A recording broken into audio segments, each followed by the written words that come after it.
respond to John.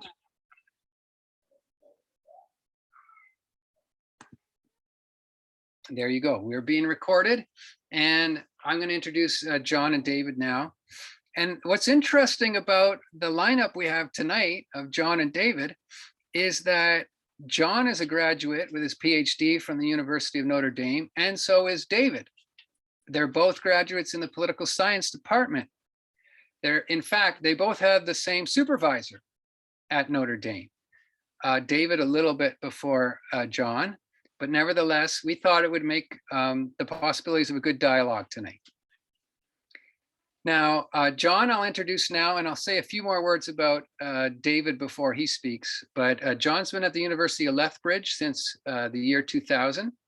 His main area of research and teaching is political philosophy, and he's actually working on a multi-volume project right now on friendship and politics.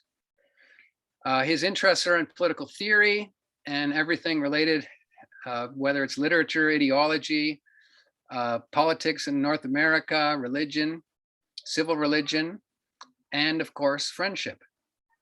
And he's written, published, spoken widely. And I just wanted to share, he's published a book called The Form of Politics, Aristotle and Plato on Friendship. And it was the subject of a roundtable review discussion in Political Science Reviewer. And I just noticed that the title of his response to his reviewers was Festivity and Friendship Among the Cowboys and Cowgirls, a response to my friends. If that doesn't get you curious,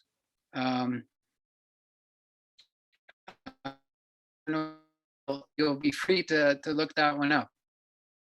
So I asked John if he has a family. He's married and he has 4 children, ages 10 to 27.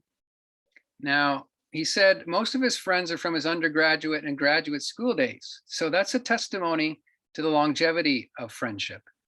And if he had to pick one, he said he would pick Yun Bay, an oil gas lawyer in Calgary, with whom he's been friends since high school and was the best man in his wedding.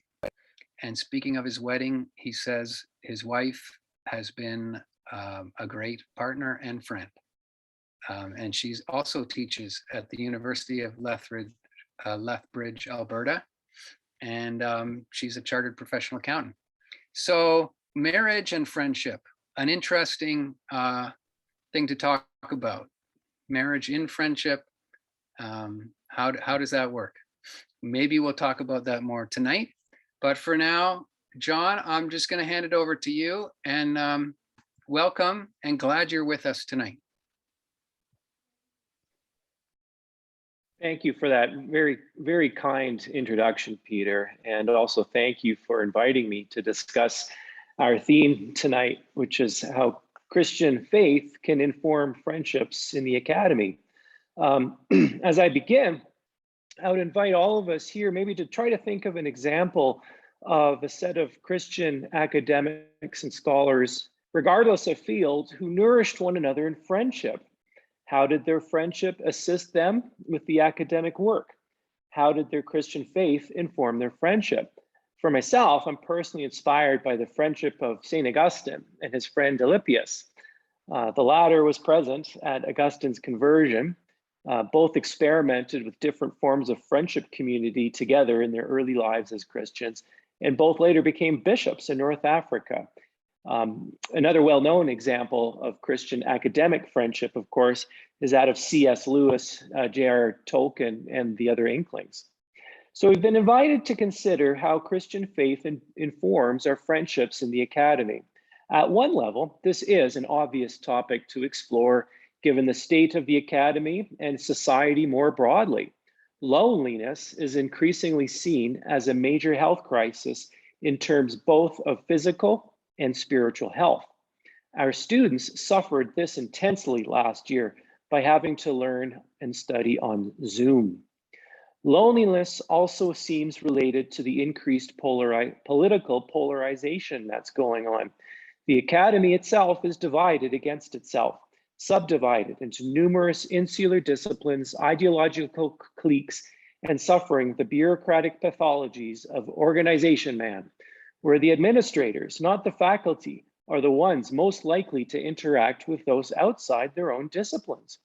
In fact, I know several people who took up administrative positions as a way of finding more meaningful personal interactions than their academic work provided. A consideration of both the meaning of friendship and how it can help in improving the lives of academics is worthwhile, as is a consideration of how Christian faith can help sustain those relationships and academic endeavors. However, at another level, it does seem strange to put together these three themes: Christian faith, friendship, and the academy. One suspects it might be asking too much, perhaps, to expect friendship to be a central component of life in a university or in the broader Republic of Letters. We normally speak of academics expecting to enjoy collegiality or collaborative relationships.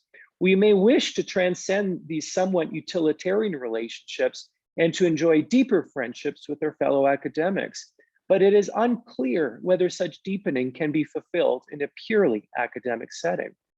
Similarly, friendship is not a topic with which Christians have always been comfortable. Jesus himself commands us to transcend friendship of a certain sort when he warns, if you love those who love you, what reward will you get?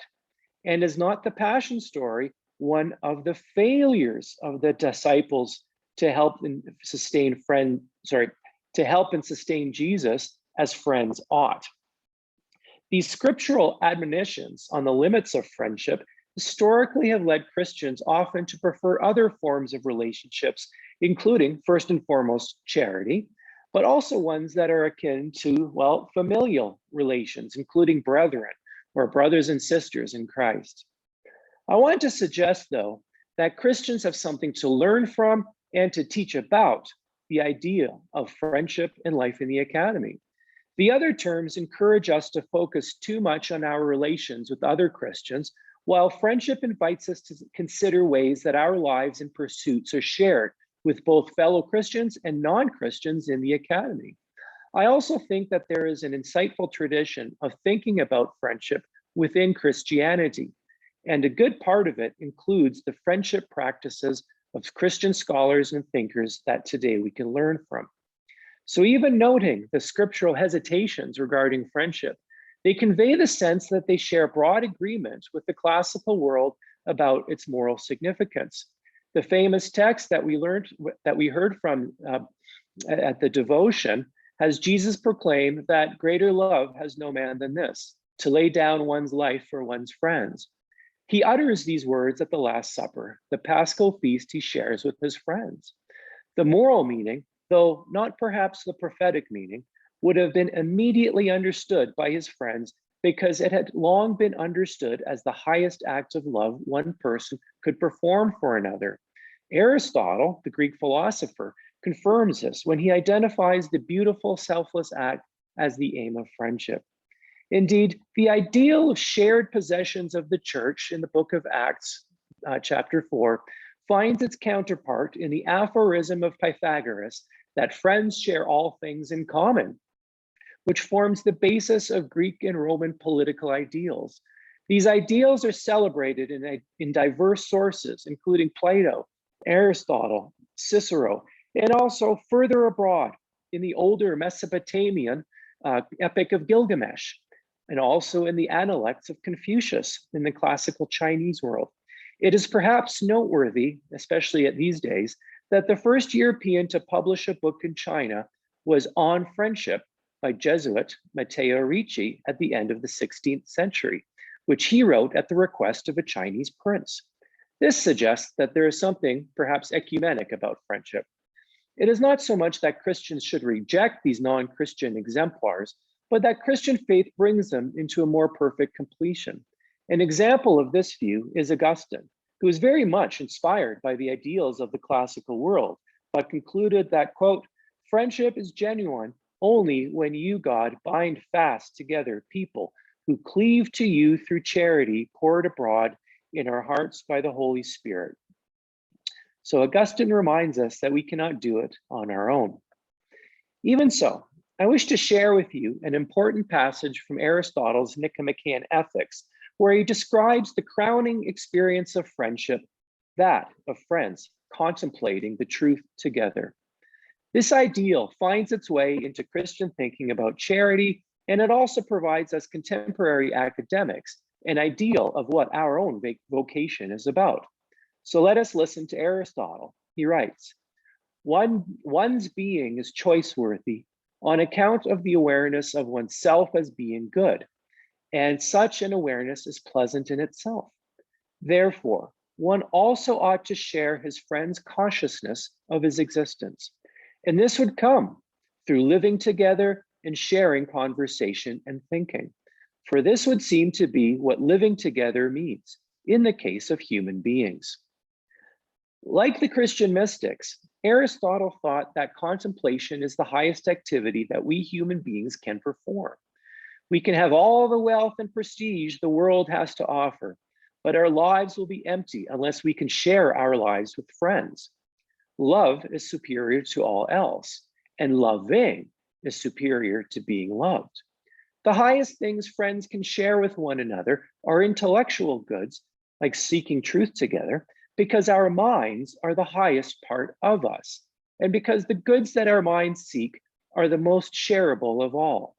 While eating or playing together have their own enjoyments, it is in this joint pursuit of wisdom, of conversation and thinking, that constitutes the best kind of living together for human beings. So important is friendship that Aristotle claims that without it, a political society cannot exist. He does not expect citizens all to share philosophical wisdom, or even all to be intimate friends with one another. But a political society depends on what he calls homonoia, or like-mindedness. It does not mean that everyone shares the same opinions. Rather, it means that they agree on the fundamental moral goods that citizens ought to pursue and share. They agree on ends, however dimly perceived, while being firmly dedicated toward one another while deliberating and even arguing about means. In the passage that I just cited, Aristotle uses a rare word to describe the crowning achievement of friendship. The Greek word is sunaisthesis. It can be translated variously as shared consciousness, shared apprehension, or shared seeing. For Aristotle, we are not fully human unless we also share our thoughts with another. More than that, this passage suggests we experience an expansion of sorts in our souls to the other. The word sunaisthesis conjures up the image of, well, for us, binocular vision. Aristotle, of course, didn't have binoculars. Viewing through a single lens monocular can magnify distant objects, but viewing them through a set of binoculars provides greater depth and texture. So too with friendship. How often do we observe or admire a beautiful view or a work of art alone, and then wish we could share that vision with someone? It is not simply that we wish to benefit that other person with that beautiful scene, but instead that our enjoyment of the scene is enhanced by mutually enjoying it with another. This is one of the reasons why Augustine thought that in the resurrection, the saints could behold one another while also beholding and praising God. He speaks of the city of God. Redemption is not enjoyed in isolation of other creatures.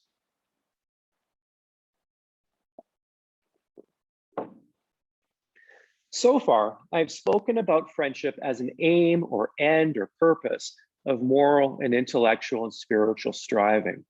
But it is also there at the beginning of our striving. Many of the accomplishments and achievements that come about are the results of collaborative friendships. Friendship is a seedbed for creative endeavors. Many of you will know that C.S. Lewis and J.R.R. Tolkien were very good friends, and each man's magnificent literary achievements may not have occurred without that friendship. In the case of Augustine, he built his monastic ideal upon the ideal of shared possessions expressed in the book of Acts, which was meant to inform the church and serve as a foretaste of the life of the saints. In a more secular vein, one can point to various friendship circles and salons that took place during the 18th and 19th centuries in Europe, and that gave fruition to many scientific and Enlightenment ideas. Major figures, including Denis Diderot, Jean-Jacques Rousseau, David Hume, and Adam Smith, partook in those salons, with Hume and Smith constituting perhaps the most noteworthy friendship of that intellectual era. One of the noteworthy aspects with these examples is that as creative endeavors, they took place outside formal institutions, such as universities and churches. Lewis, Tolkien, and the Inklings met at the Eagle and Child pub in Oxford. Diderot and the other Enlightenment thinkers met at the Parisian Salon of Baron Holbach. And Augustine had a monastery built as an addition to the bishop's residence in Hippo. These exemplars may inspire us in our academic work. They remind us of how much of our creative work takes place outside the formal classroom, office, or lab. Much takes place in those unexpected and random encounters in the hallway or in the pub. We may wish to consider ways of promoting informal academic activities that cross interdisciplinary boundaries, including sponsoring reading groups, guest lectures, or workshops. And that's just a sampling, there are many more. We should also bear in mind how frequently friendships and partnerships of leaders in society have their origins in the friendships they made in university or college.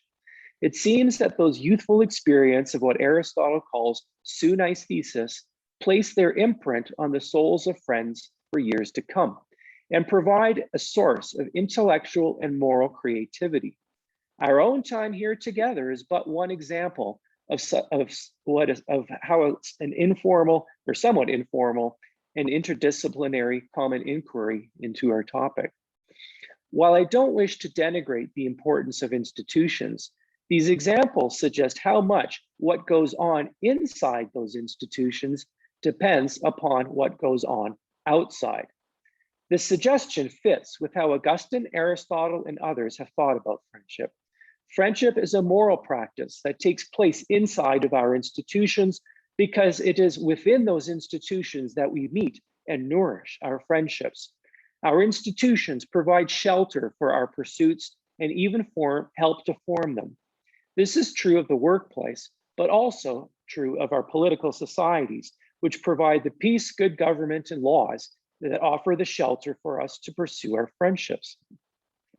But friendship as a moral practice also extends beyond our institutions, because as the examples of Aristotle on synaesthesis or Augustine on the community of saints suggests, the moral, intellectual, and spiritual aims of friendship transcend those institutions.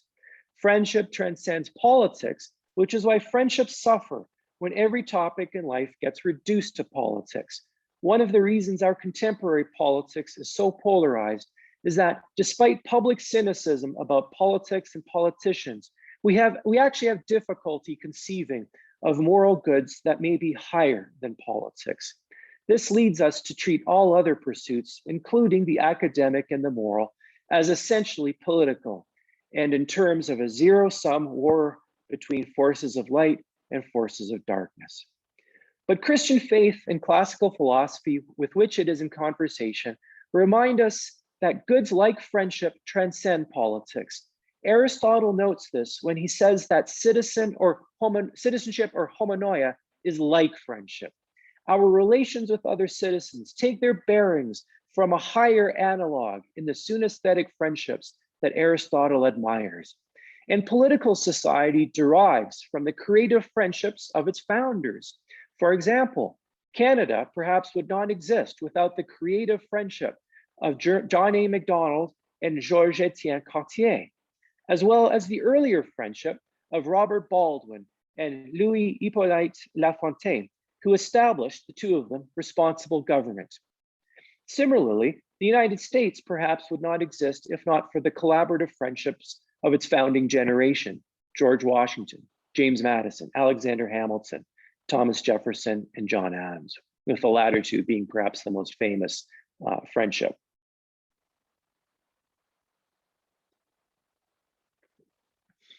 Permit me to devote my remaining time to commenting on the ongoing tension that Christian academics feel between faith and science.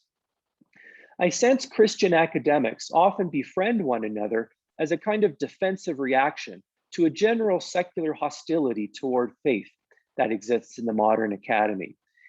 But this secular faith, you might say, kind of fetishizes the scientific method that derives from Francis Bacon. It fetishizes empiricism and also materialism. This defensive posture on the part of Christian academics is understandable, but I think it is short-sighted. I want to suggest some reasons why that science fetish is based upon a less solid foundation than its exponents and even Christian academics might think. Evidence of this weakness can be seen in the general way that materialism is socially enforced by scientists on themselves as a kind of dogma, as a knee-jerk reaction against what it regards as non-materialist alternatives, such as, for example, intelligent design. This dogmatism, though, breeds groupthink, undermines creativity, and threatens scientific inquiry itself. First, the ground of the scientific method, whose logic derives from 17th century natural philosopher Francis Bacon, cannot be proven. Science cannot ground its first principles.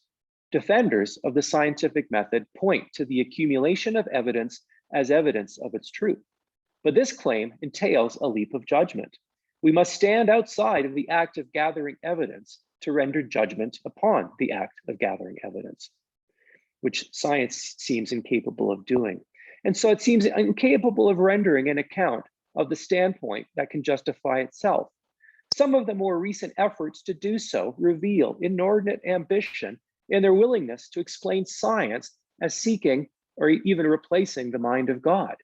I am not speaking of anti-religion popularizers like Richard Dawkins or Daniel Dennett. Rather, I'm thinking of scientists like Stephen Hawking's Promethean endeavor to supplant God with a theory of everything, or someone like philosopher Thomas Nagel, who in his book Mind and Cosmos argues that the materialism upon which the scientific community dogmatically embraces is incapable of explaining the intelligibility of the world, and therefore incapable of explaining scientific activity itself.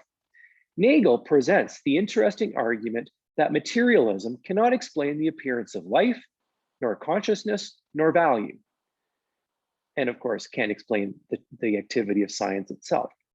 He claims that with human beings, the universe wakes up. And I think that kind of points to a kind of pantheism. So he wants to avoid theism, but he ends in a kind of pantheism.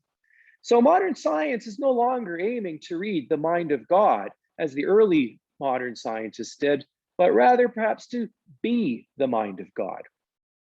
As my friend and political theorist David Walsh has argued, there is something unscientific about the faith claims of modern science. Christian academics who may be defensive about the intelligibility of their own faith may also have something to say about the dogmas, sophistries, and intellectual mistakes that has led modern science to make unwarranted faith claims.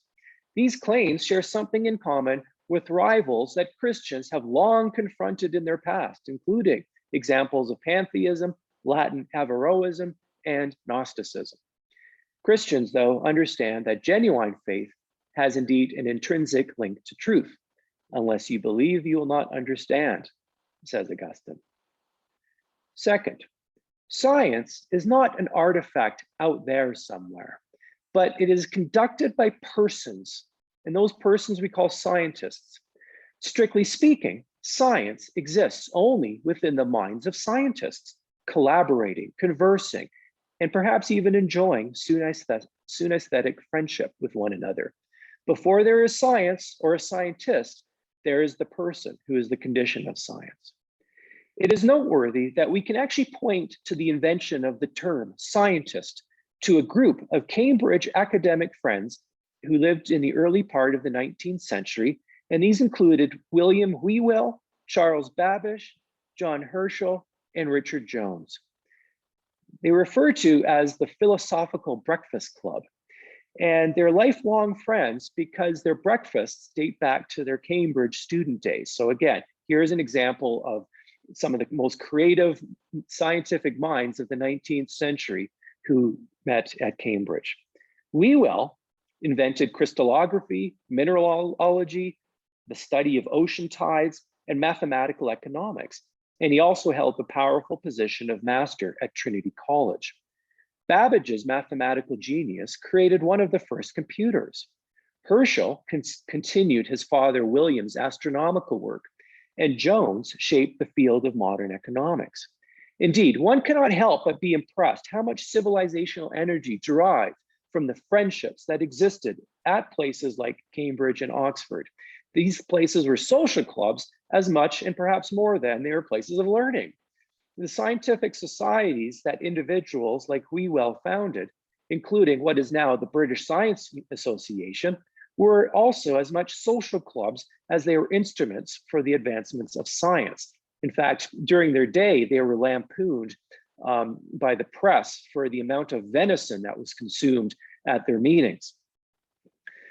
As Laura Snyder demonstrates in her book about this group of the Philosophical Breakfast Club, they objected to the lowly status and meager resources devoted at the time to those studying the natural world, at the expense of the study of, well, more traditional topics like classics, philosophy, and of course, theology. At the time, people who did study the natural world were called natural philosophers, and they were generalist polymaths who were often independently wealthy and worked outside the academy. The efforts of the Philosophical Breakfast Club at promoting the academic study of the natural world and its diversity, what today we call science, influenced the shape of the modern university, including its levels of specialization that now contribute to its industrial character. These men are a paradox because they were classically trained polymath and generalist natural philosophers. In fact, Whewell published a translation of Plato's Dialogues before Benjamin Jowett translated his. But these same men generated the specialized scientist, whose ever-narrowing specialization in the modern university makes him or her increasingly estranged from the first principles of science and more like a worker bee whose job consists of applying a supervisor's paradigm to a problem without fully understanding the nature of that paradigm. The scientific faith of the original Breakfast Club is on shakier ground today than it was not in the early 19th century, when the advancement of science was considered both an unalloyed good and grounded in a more confident assumption of the mind's interface with the intelligible cosmos. If during that time, the emphasis on being a generalist natural philosopher inhibited science, then today perhaps the problem lies with there being too much emphasis being placed upon the specialist scientist whose estrangement from science's first principles makes genuine science increasingly difficult to conduct amidst a socially enforced groupthink that enforces materialism. The way modern universities are constituted to incentivize worker bee careerism also undermines science. Over-specialization seems to contribute to a replication crisis that we hear a lot about. How can one replicate what one cannot adequately understand? The aim of a lot of science seems not to be the truth, but rather precision, which is actually the aim more of technique than of understanding. It's one thing for physicists not to be able to understand chemists, but perhaps now specialized chemists have difficulty understanding other ever more specialized chemists. And I just use chemist as an example. I could substitute that for political scientist, historian, perhaps, and other disciplines. Consilience, which for William Whewell was the gold standard for determining the basis for a scientific law that can explain the unity of a diverse set of phenomena, seems as far off as ever. Whewell understands that establishing consilience depends upon cooperative scientific inquiry and also facilitated by networks of friends. And today the public, of course, just read the media, is even more estranged from the esoteric pursuits of scientists, which instead of leading scientists to some sort of priestly aristocracy, has instead led to public skepticism and even hostility towards scientific pursuits. with scientists and other academics having only petulant assertions of their own expertise in response to public skepticism. Christian academics today are well placed to constitute their own kinds of philosophical breakfast clubs that can nourish a deeper understanding of the nature of science and academic inquiry more broadly. Christian faith has an intrinsic link to truth because faith in the truth of what we seek is the condition of seeking it. Lack of faith in the pursuit of truth is what is often characterized as the postmodern condition. The lack of scientific faith that science leads to truth is a major reason that scientists make the unscientific move of regarding the precision of data results as their standard. Data results from the method, but the method is unquestioned. But as David Walsh notes, quote, faith is prior and more certain than knowledge because it is a knowledge of what is sought. It is the knowledge born in love. Christian faith orients us far differently than the unwarranted faith of the scientific method.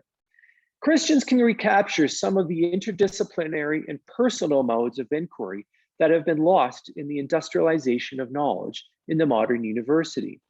They know how both believing and knowing involves falling in love. Theirs is a relational or second person form of knowledge that sees with the eyes of the other. Their faith offers them the impetus to explore ways their specialized scientific pursuits line up with first principles. Pope Emeritus Benedict called on Christian laypersons to form groups to live out the gospel message as exemplars for the secular world. So too, Christian academics from all denominations can form Christian versions of the Philosophical Breakfast Club or Latter-day Inklings, not only to promote and encourage one another, but to challenge the modern university to be a place where authentic thinking and even synesthetic friendship can prosper. Please accept this challenge as my token of friendship to you. Thank you. Thanks so much, John. It's so wonderful to have somebody who's thought deeply and at length about friendship to start off our weekend together. And we've got David Koyzis now to respond. And I'm going to say a few things about David. But if you have a question and you want to write it in the chat, feel free to get started now. And I'll do my best to moderate. But David's going to respond first. He's got first dibs. David Koyzis, Dr. David Koyzis, is one of our global scholars with Global Scholars Canada. And as I said, he graduated from Notre Dame, the same place as John van Heyking, and he is a political scientist. And you can read more about David's writings, his lectures, his videos at his blog, which has the interesting URL of byzantinecalvinist.blogspot.com. And I'll tell you, David is making friends all over the world, more so in Brazil and Indonesia and Finland and such. But his job as a global scholar who lives in Hamilton is to make connections with his foundational work in the integration of faith and political science and philosophy. And I think his book, his first major book, Political Visions and Illusions, is a great place to start. It's in its second edition now in English and in Portuguese. So again, that's Political Visions and Illusions. And he will be speaking on his second book next month at the Society of Christian Scholars webinar. The title is The True Nature of Freedom, but that's on his second book, We Answer to Another, Authority, Office, and the Image of God. Anyways, we could say a lot more about David's publishings, but one of the credentials that's important tonight is that he has friends. And as I said, he's got friends all over the world, but he had a great friend named Russ, whom he says he loves dearly. He's a former colleague and confidant, and he recently gave David a 1-volume Psalter that helped David complete his Genevan Psalter project. So there's more to David that's very musical. he's just completed a rendition, let's say, of the Genevan Psalter, and he's looking to get it published now. 4 years ago, he dedicated one of his metrical psalms to Russ, and that exemplifies, or Russ exemplifies, Proverbs 18:24, says David, where we read, "There is no friend who sticks closer than a brother." David, I'll give it to you now. Thank you for being with us. Thank you. I'm delighted to be here on this Friday evening. I've quite enjoyed John's paper, and I want to thank you for presenting that tonight. I found it a wonderfully evocative paper. I think all of us know about Facebook, which has been a ubiquitous part of our lives for about almost a decade and a half now.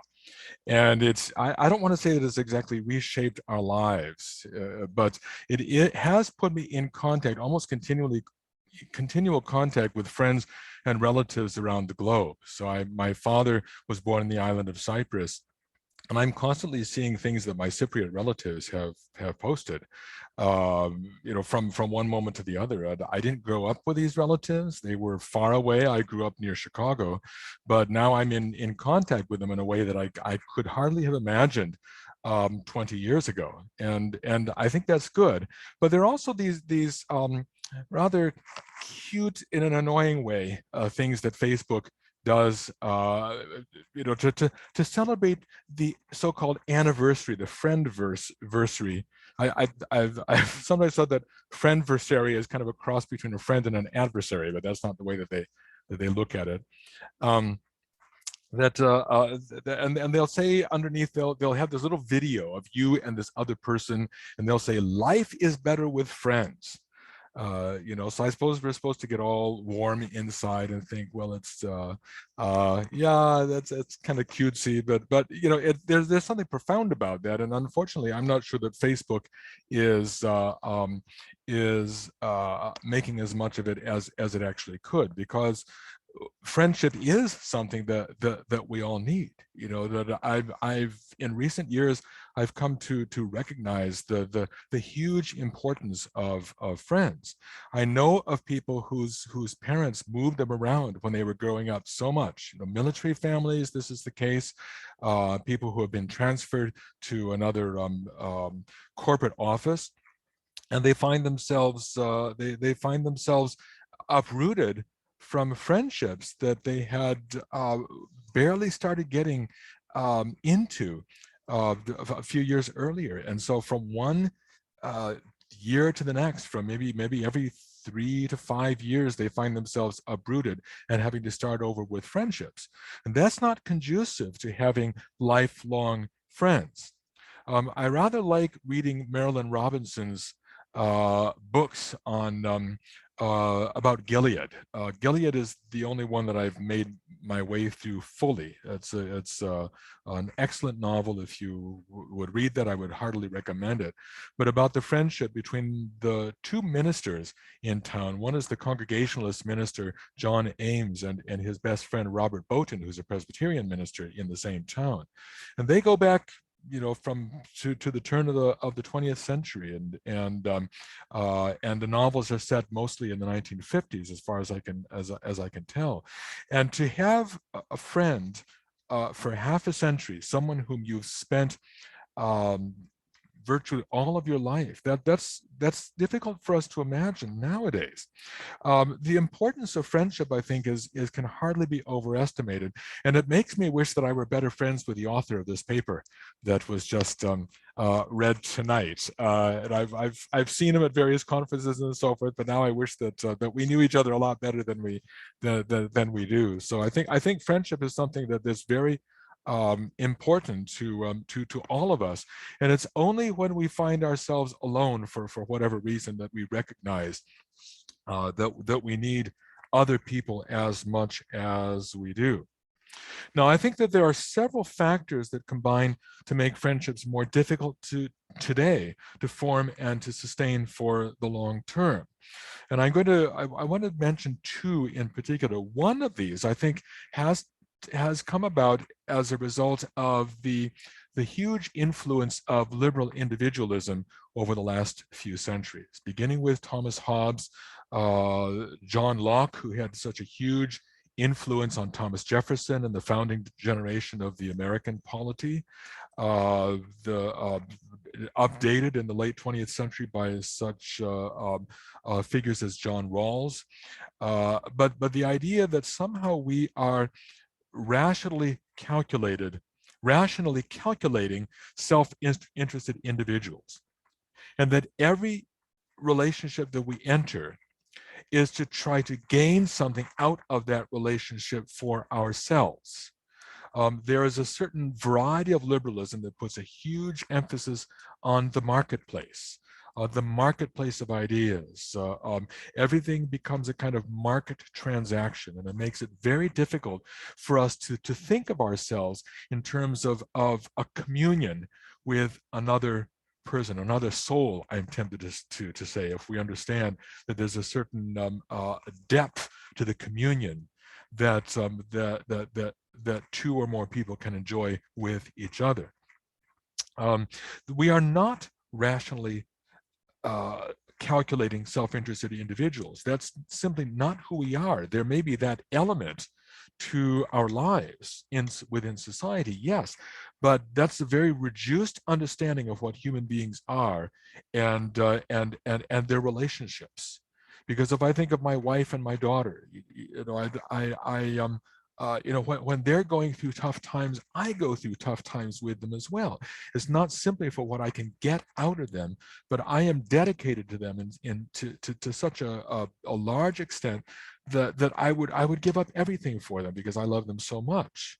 And I have a small number of friends, not the almost 5,000 friends that I have on Facebook, but I have a small number of friends whom I love very dearly. Russ is one of them. I have another good friend by the name of Michael, whom I have been talking to more recently. He lost his father. He was a student of mine about 25 years ago, and we've enjoyed a close friendship over the last quarter of a century. Another good friend of mine is a man by the name of Justin Cooper, who I think is attending this very meeting tonight, and these are people that I really treasure, and I love to get together with them and to share myself with them in the way that is appropriate to friends. So the first factor, I think, is this liberal individualism, which is eroded our capacity for friendship. But I think another one is mobility. We move from place to place. Now, I was blessed to grow up in the same town during the years between the time I was born and age 18 when I went off to university.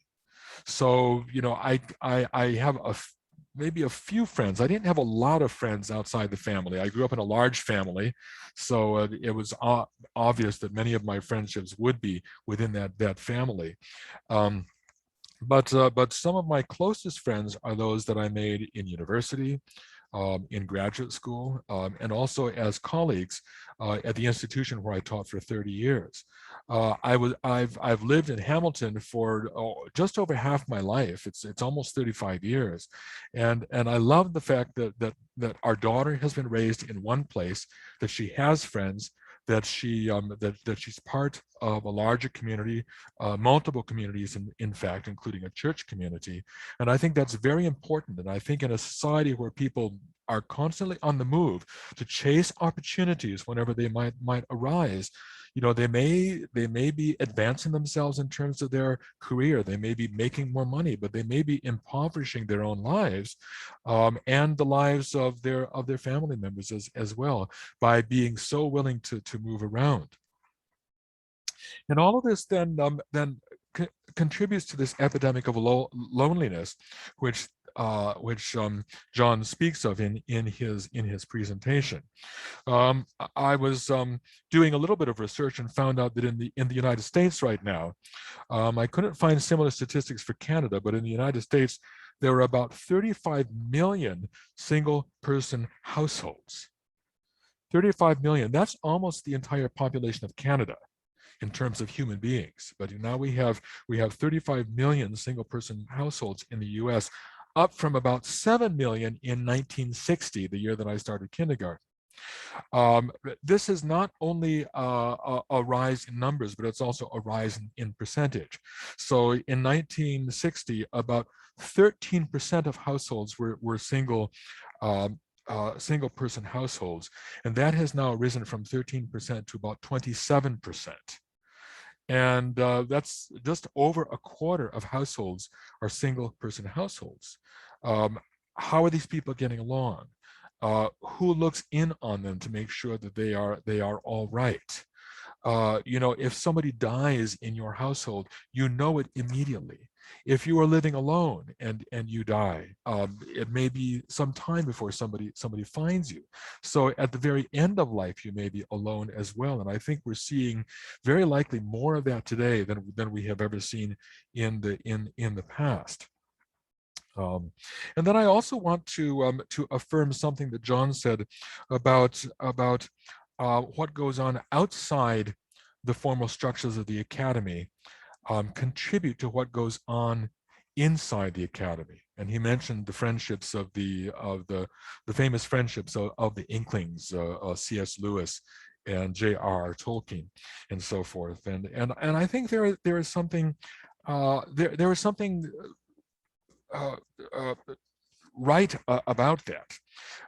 I think that small liberal arts universities have the advantage over large research universities in this respect.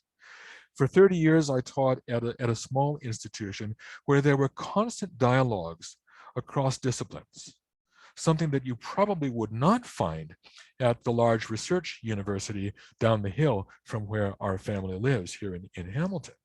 It's much more difficult to pull yourself out of a particular rut. And it may be that departments of political science, departments of biology can become ruts if only people within those departments are talking with each other. So it may be that the small liberal arts universities, such as the one that I attended in Minnesota in my undergraduate years, even though Notre Dame was a large university, I think it had many of the characteristics of a small undergraduate liberal arts university. At least it did in the 1980s when I was a student there. And I'm really thankful for the education that I received at the institutions that helped to shape the person who I am. I would also David, say, maybe yeah.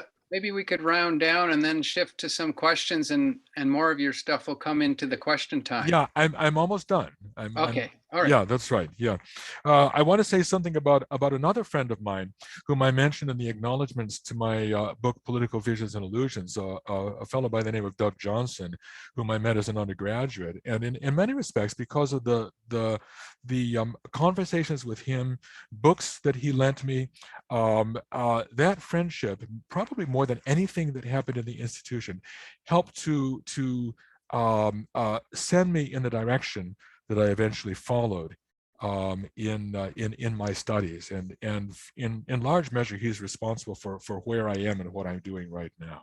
So I'll end at that point. Okay. Thanks, David. And I know David has more to say, but maybe we can engage either David or John. John, maybe I'll give it to you first. Do you want to respond to anything David said? And then I see we have some stuff coming in. I'll look at the chat so you don't have to work at reading and thinking at the same time. But John, do you want to respond in any way there? Yeah, I mean, I thank David for his wonderful comments. I'll pick up on one point he made just right at the start with Facebook, and that ties into this global pandemic that we're in, and the fact that we're currently in this online environment. Coming back to teaching in person starting this past September, I've been trying to think about how different it is and what is gained. because in some ways it's a little bit hard to explain. In my talk, I mentioned Aristotle, I mentioned sort of intellectual goods as being the highest good, shared contemplation. There's something kind of ethereal about that. There's something kind of abstract. There's something that pulls us away from the body. And so, well, doesn't being online facilitate that somehow? But in fact, one of the major things that people, I see this in my students who are actually, I'm teaching a seminar this fall on friendship and politics, and the students just love being in person. And so there's something about being in person, embodied, that we're missing with the online experience and the Facebook. And I think that plays into the loneliness and the mobility issues too. And there's something about being present to one another in our bodies, before one another, where kind of we present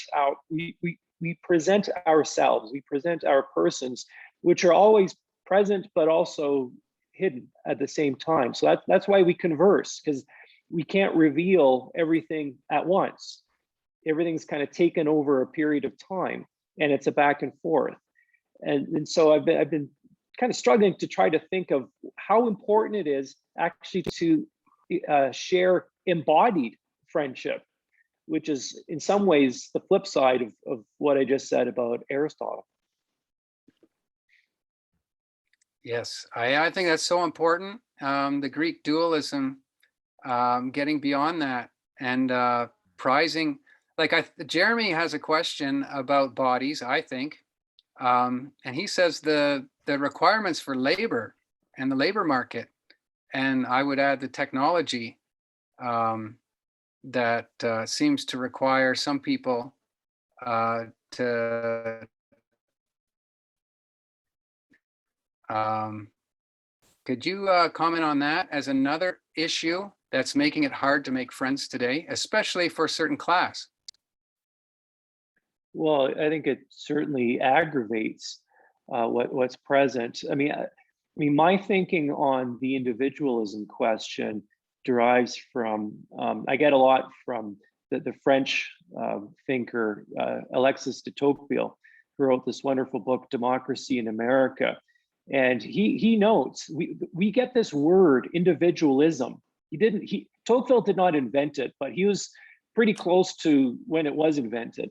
So he says it's a unique word. So individualism is not, strictly speaking, egoism or selfishness or self-love. I mean, all those other familiar terms. But he says that individualism has something to do with the kind of egalitarianism and freedom that comes along with modern democracies. And he defines individualism as a kind of shrinking of your horizons. You kind of turn inward at the expense of what is outward. This is not the Augustinian or Neoplatonic turning inward. It is a shrinking of soul in a sense. And that's what he's very worried about. And I mean, he tends to regard these sort of political and philosophical currents as in some ways being prior to the material or economic ones. So I guess kind of what I've learned from him was that insofar as the labor market demands this mobility, it's because we conceive of our lives and the expanse of our communities as being, well, global. And so, David pointed out the importance of living in one place and the moral goods that come with it, quite often at the expense of economic goods, about pursuits of career and so forth. And I mean, I think he's quite right about that. But if you have a sense of community where you conceive of your life as taking place within that town, that province, and thinking it, as unreasonable to leave, then you'll have a very different idea about labor mobility. than someone who is more willing, say, to cross the country to take a job. And so labor mobility kind of, I think, kind of presupposes the imaginative move of conceiving that moving across the country is, you know, a logical thing to do, where for many it's not. Okay, why don't we open it up? Is there anyone else who would like to ask a question at this time?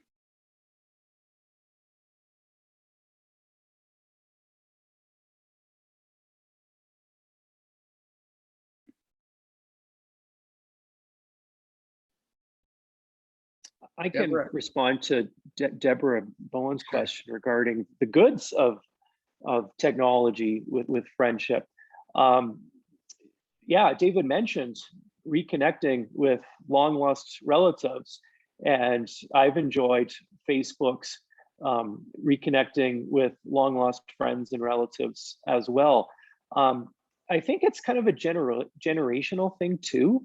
I mean, you notice that Facebook has a lot of trouble um, drawing people who are younger than us. Like Facebook is kind of a middle-aged person phenomenon. And so that's why they need to come up with all these algorithms for things like Instagram and get kids hooked, literally hooked and addicted to things like Instagram or you know, TikTok might be similar. So I think there's this kind of generational thing that if you grew up and your formative experiences of friendships were in-person friendships, you're I'm probably prejudging here, but I think you're going to have a healthier approach to social media. You will recognize more quickly that the interactions on social media, though pleasant in many ways, is still not the same as in-person interactions. Whereas if you are a 13-year-old girl who is just learning and developing emotionally, developing intellectually, mentally, all these sorts of things, if she spends so much inordinate time on social media, she's going to be different. And I think there are greater dangers about that. The addiction to social media is actually a huge problem, I think. If I could Yeah. add to that, I think social media has the potential to lead to lead to genuine friendships, and that's been the case with Facebook. That's how I was able to connect with Brazil, and there are some friendships. I can think of one young man who came to visit me before I went to Brazil 5 years ago, and we still keep in touch. And I've, you know, he has gone through some adversities, and I've reached out to him to find out how he's doing, you know, and try as much as possible to write to him in Portuguese, so we can connect in such a way. But I think it has led to genuine friendships, and I can think of people that I'm really thankful that I've gotten to know through social media. So, you know, it can, like any kind of technological development, it's going to have its downside, and it's going to have its upsides as well. You know, it's you know, with nuclear power comes you know, potentially inexpensive energy, you know, along with nuclear bombs and so forth. Social media can cheapen the notion of friendship, but it can also, if used properly, I think it can lead to the development of genuine friendships.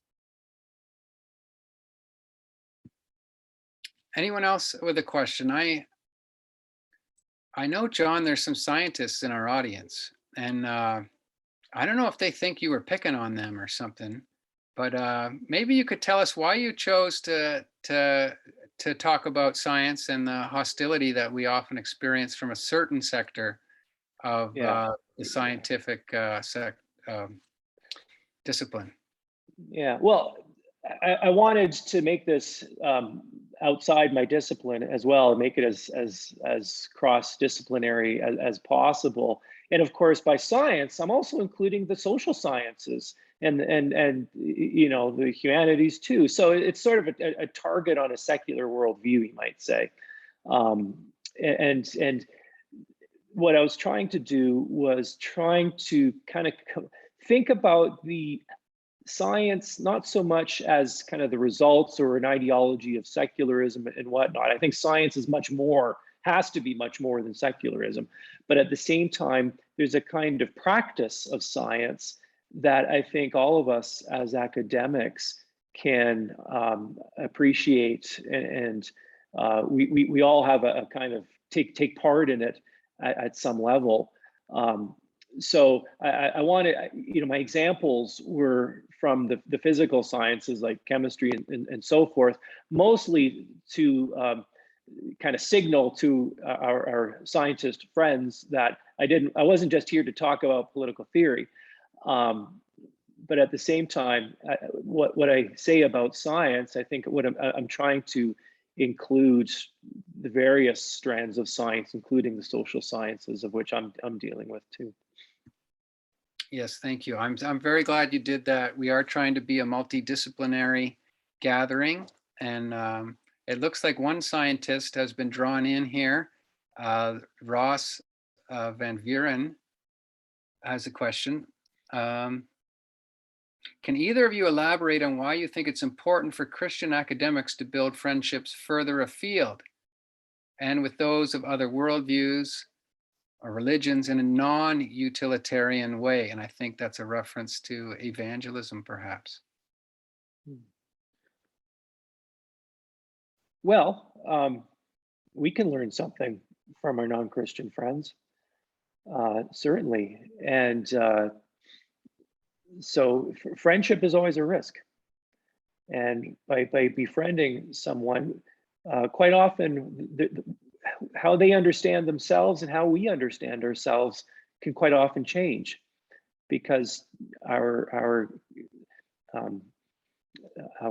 relationships, our interactions, our conversations with people, they go places where we don't expect. I mean, one of the wonderful things about conversation is that they're never pre-planned. They always end up in places that you never anticipate. And that's part of the freedom of being human and so forth. So certainly friendships of those outside our discipline.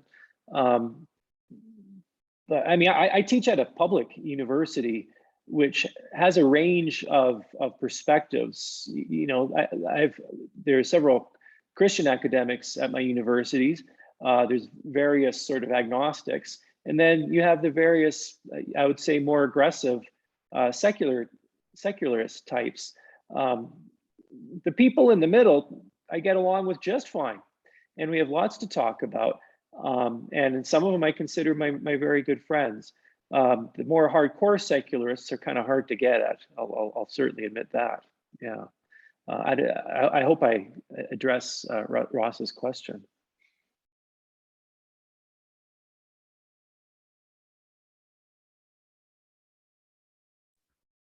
Peter, you're muted. David, did you want to comment on that, or I'll move I on? don't have anything to add to it. I agree that that friendships across confessional boundaries are of value. Maybe this is utilitarian, but they have something to teach us as well. So yes. So Todd from Kelowna is asking, it's tough to make it as a young professor these days, to get tenure, to get published, getting grants, which you are competing for with other people. He's a pastor, and his job is to make friends and help people make other friends. Well, how do you do that in a competitive environment like that? Yeah, I mean, just today, I had emailed the advertisement for this conference to one of my younger colleagues who is in another department at my university. And she says that, I'm sorry, I can't attend. Friday nights are hard with the kids and so forth. And but she also said, I mean, this topic is close to my heart, because ever since I came, I've been pretty lonely, right? I felt kind of lonely as a Christian academic, which that made me feel guilty because I thought, oh, I should have reached out earlier. But at any rate, just the logistics of trying to coordinate our schedules to figure out, okay, when can we meet for a coffee? Well, I can't do it that day because I'm teaching right after that, or no, I'm off campus, or there's always something, right? So I don't have any easy solutions to Todd's question about trying to develop those friendships within that. I don't know, competitive is one part, but certainly busyness. And I mean, certainly academics go through a life cycle too. A lot of us in my own department, for example, are roughly the kind of close to the same age, and many of us have children. So of course, when we're out at the university, we're doing our academic work, we're working on our second job, which is chauffeuring the kids to various, piano lessons and things like that. So by the time we can squeak out more time for friendships, it's very difficult. I think once children get older, you have a little bit more time. They're not interested in spending time with mom and dad so much. So that frees up mom and dad too. And it's both an opportunity, but also a challenge, because those busy days, especially for young academics, when you're kind of building your life, building your families, building your careers, friendships are one of the first things that get sacrificed. Also, marriages get sacrificed because you think of the kids, but you forget about the couple. So, I mean, I've seen a lot of pain amongst colleagues in that regard too. It's hard. I mean, I guess one of the things I've learned in my studies about friendship is that friendship is a work. It takes effort because it's about making choices. It's about performing deeds, saying words that have to be thought about. It's not something that's as spontaneous as we might wish. And I think with all the challenges that David pointed out, and several others, we actually have to be more conscious of it probably than we might expect. It's very interesting because in some ways, we should have more leisure time than our forebears did. Mhm. But yet friendships, which seem to come so easily and for a long term to our forebears, seem not to, they don't come as easily to us, despite the fact that we seem to have more leisure time. At least that's what, the fact that there's social media at all means that people have leisure time in order to use these, in order to surf the net or whatever it is they're doing, or scrolling through Facebook and the like. So that, but and I agree with what John says about friendship taking work. I think there has to be a determination on the side of friends to keep up with each other, to make sure that one's friendships are in good repair, shall we say. And admittedly, there are some people whom I had once counted as friends that I've more or less had to let them go. It's not that they're enemies now, or that, but it's just that they have not reciprocated in trying to keep up the level of friendship that I would have preferred. Others are more intentional about that, and those are the friends the friendships that have lasted longer. Here's a challenge to everybody out there, because I think is it not possible that we think of our scholarship as a way to make friends? And I know that there's certain disciplines where people co-publish all the time. I was putting a book proposal together last week, and I mentioned it to a friend, and she said, "Hey, why don't we do it together?" And it didn't occur to me to think of a co-author, right? Because we've been socialized to think of our scholarship as our scholarship, right? At least in certain disciplines, that's a chronic vice. But can we as Christians start to think more about sharing our publications with others, bringing younger colleagues who are trying to get tenure into our larger, if we're older, spheres of influence, and capabilities. Is there hope in that approach? Friendship is a risk. Co-authoring is a big risk. Combining them is a big risk.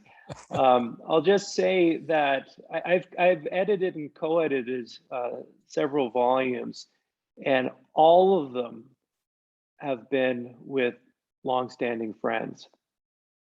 And I think the great advantage of that is it's just fun to actually do stuff with them, right? Just the cooperation and the enjoyment of just spending time with them, even if it's over email or something. That's just enjoyable. But there's a sort of utility to it as well, because in here you have to be, fairly careful.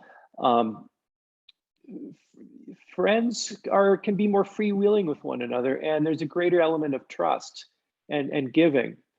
And so, there's editing a book, for example, is a thankless task. So if you can share the pain with another friend and be generous in the giving generous in the sharing of the pain, then I think that's a way of deepening your friendship. So yeah, I'd say that's a great thing to do.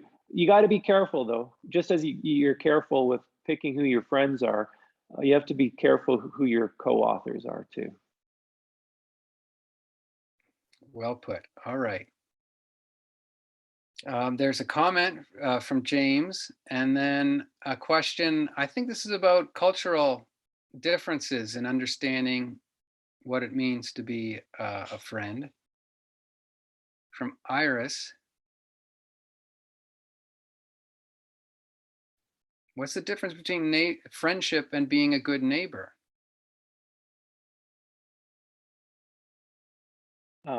Well, who is my neighbor? The person in front of us, right?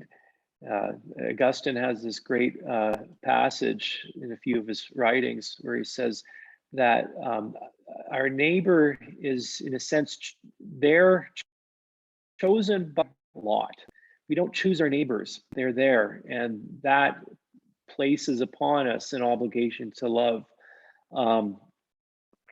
I think there's significant overlap between friend and neighbor. And I think this kind of gets into the difference too between charity and friendship. Charity takes over when friendship fails. Friendship is friendship is usually reciprocal. Friendship is with familiars. Friendship still depends on a kind of love where loving is greater than being loved.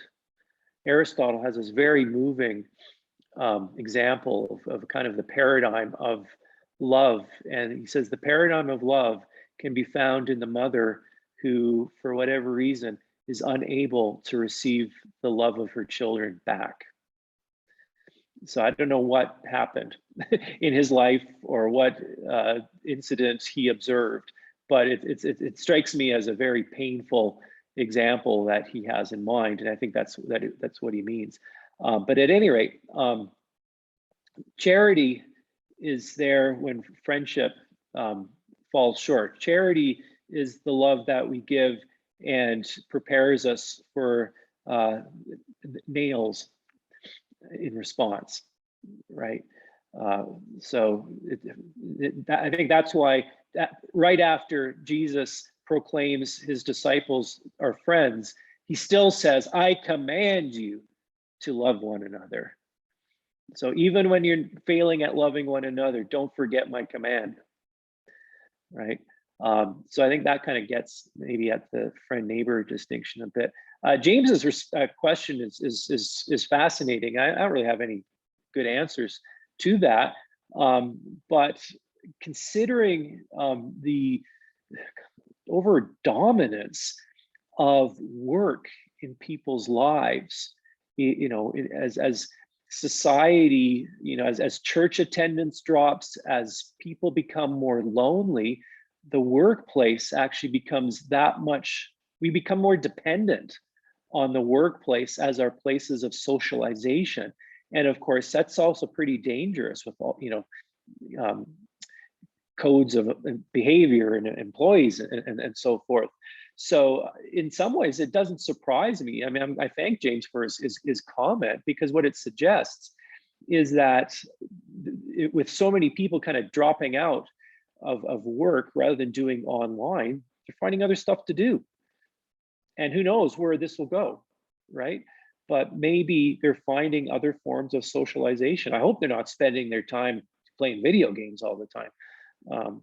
But it might be a reorientation away from the workplace as sort of in some ways, tyrannical, dominating social sphere that is the reality for millions of people. I'd like to. Oh, I was going to add something about what James says, and I wonder.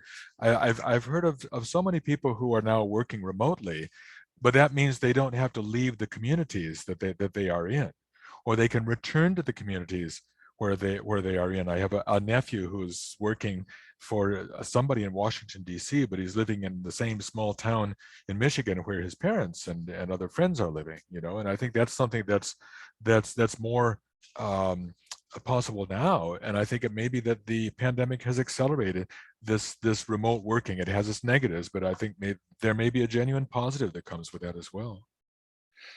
All right, I was told I should end at 9:15, but I see Jeremy has a question. Jeremy, can you slip your question in yet?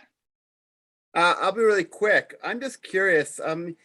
Do a lot of academics actually want friendship, or is that the want of it within the academic community? And John's laughing. When I first started my PhD at the U of C in 2010, I had invited everybody to my house the 1st September for a barbecue. Had about 30 people come out. Second year, I had about 20 people. Third year, went to somebody else's house. We had about 20 people.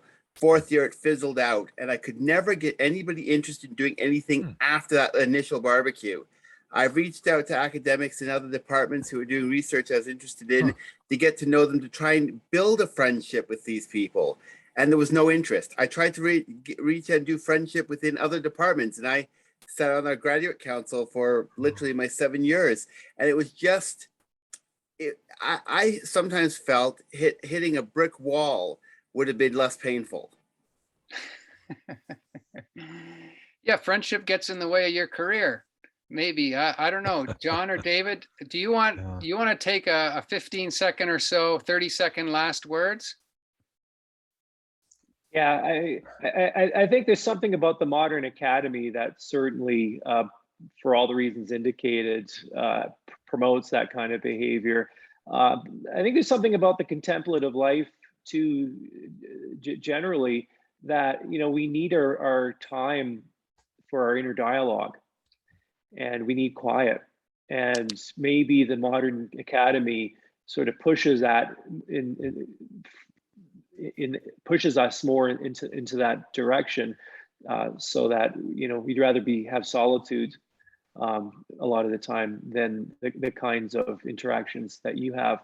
And maybe not enough of us have the experience of actually enjoying a kind of thoughtful conversation about serious things with others, and really kind of in a very important subjectively feeling that connection with others in that shared activity of shared contemplation.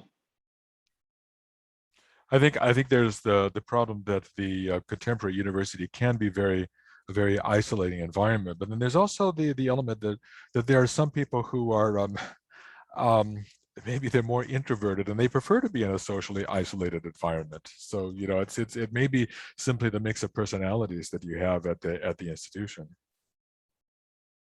All right, I'm gonna call it there. We have more chance to talk tomorrow, and there'll be breakout rooms tomorrow, and so we'll get time to talk to each other as well. So thank you both. Thanks, John, for preparing this wonderful paper and for sharing some of your expertise with us. And David, thanks again for being part of our dialogue tonight. And thank you all for coming tonight. And if you can, sometime this weekend, carve some time intentionally for thoughtful reflection with a friend. and we'll see you tomorrow. Good night.